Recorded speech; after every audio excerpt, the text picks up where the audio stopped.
Indonesia terdiri dari 1.300 suku bangsa yang tersebar di seluruh wilayah NKRI.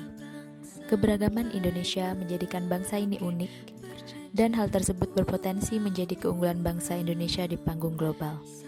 Namun, jika tidak dijaga dengan baik, keberagaman ini dapat menjadi bumerang bagi bangsa kita sendiri.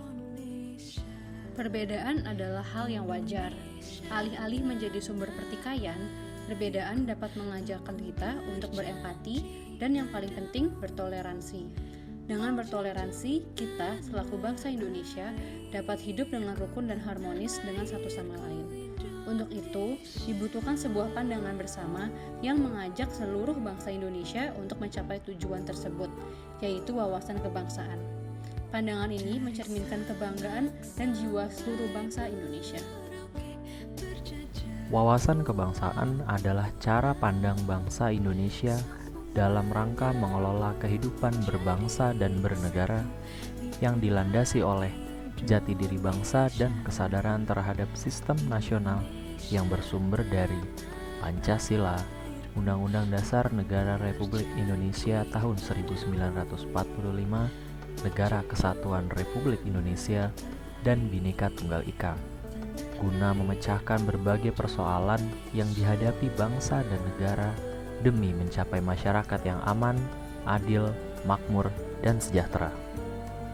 Pancasila, UUD NRI tahun 1945, NKRI, dan Bhinneka Tunggal Ika semua dikonsepsikan sebelum kemerdekaan dengan kesadaran bahwa bangsa ini harus bersatu untuk melawan penjajahan dan penindasan dari negara lain. Lalu, apa sih cerminan wawasan kebangsaan pada hari ini?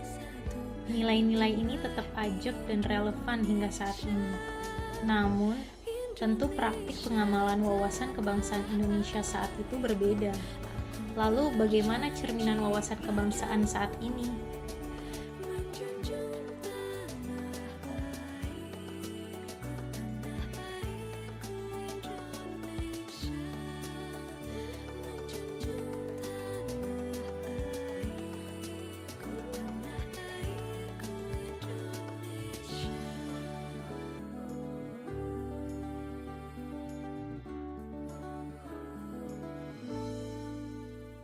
Dari Sabang sampai Merauke, berjejer pulau-pulau. Saya Salsabila Siluwangi Surtiwa.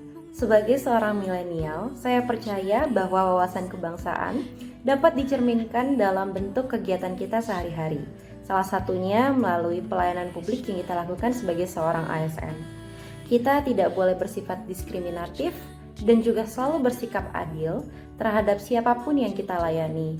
Kita juga harus tetap mengedepankan mutu dan kualitas layanan kita agar kita dapat berkontribusi dalam pemenuhan tujuan Republik Indonesia.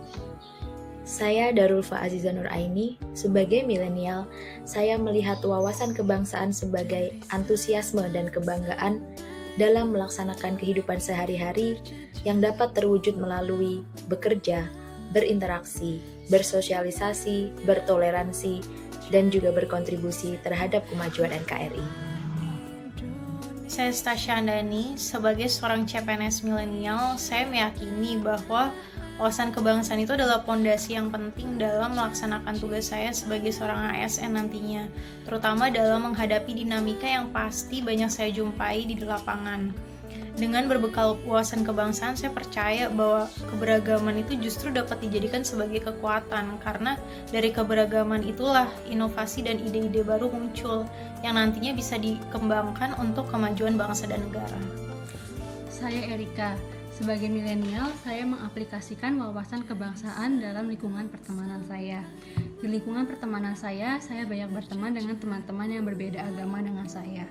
Hal ini mengajarkan saya pentingnya untuk menghargai perbedaan dan toleransi.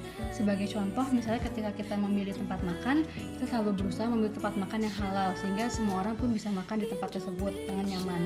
Begitu juga dengan memilih hari bertemu, kita juga memilih hari biasanya mungkin menghindari di hari Minggu pagi, supaya semuanya pun juga tetap bisa ikut, misal tidak bentrok dengan ibadah. Begitu juga di hari-hari raya, kita saling mengucapkan selamat hari raya kepada masing-masing teman kita, dan bahkan juga kadang ikut juga merayakan dengan memberi kado atau hal-hal serupa. Saya Rama Pramucaksono. Sebagai seorang milenial, saya percaya bahwa wawasan kebangsaan apabila dapat dipahami dengan baik, dapat kita terapkan dalam kehidupan sehari-hari. Dalam memahami wawasan kebangsaan, kita akan menemukan salah satu tujuan nasional, yaitu negara yang makmur. Cara kita dapat berpartisipasi di dalamnya adalah dengan senantiasa menggunakan dan ikut mempromosikan produk dalam negeri. Sekian dan terima kasih.